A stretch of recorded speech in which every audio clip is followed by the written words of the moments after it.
Daryl here, and this is my daily devotional. The word for today is covet.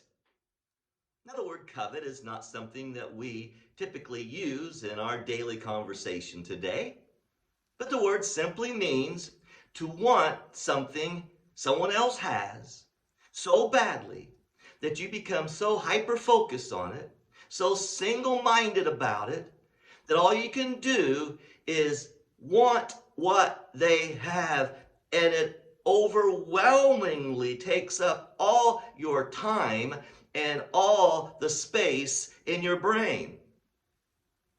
Coveting.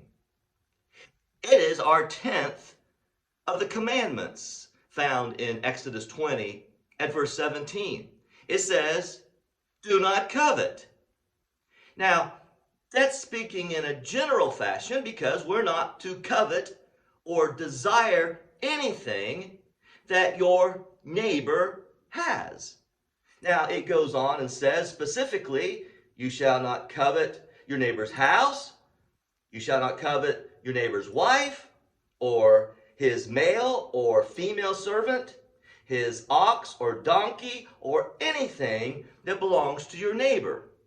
So the broad, general, thou shalt not covet, is in that last phrase, anything that belongs to your neighbor. But just a side note real quick, because it's not specifically what our devotional thought is about. Notice it says, you shall not covet your neighbor wife. Your neighbor's wife. Alongside the house and the male or female servant and the ox and the donkey. This is just shows a sad truth, but it is a truth that in Old Testament, in the time where the law was given, the wife was just considered property, just as the male and the female servant were just considered property. I am thankful that we've come a long way from that, and I'm thankful that my wife, Leslie, is not my property. We've come a long way from that.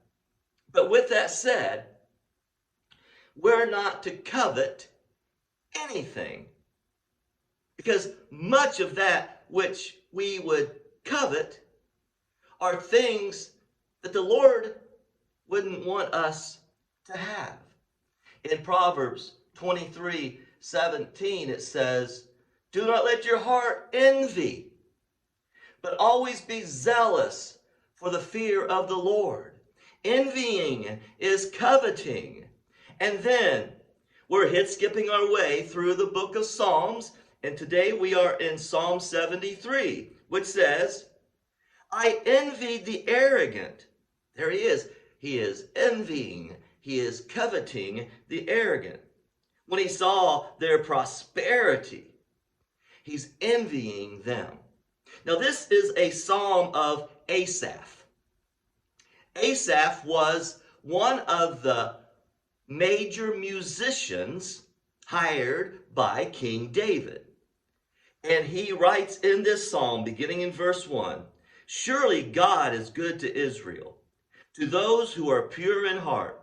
But as for me, my feet had almost slipped. I had nearly lost my foothold.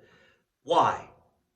For I envied the arrogant when I saw the prosperity of the wicked. You ever looked and seen how some seem to just go along and seems they have everything and no struggles? Well, listen as he goes on in verse 4. They have no struggles. Their bodies are healthy and strong. They are free from the burdens common to man. They are not plagued by human ills. Therefore, pride is their necklace. They clothe themselves with violence. And yet he found himself envying them, coveting them. Beware of what you envy. Beware of who you covet. Because oftentimes you find yourself coveting those who are considered wicked in the eyes of God. God bless you. Good day.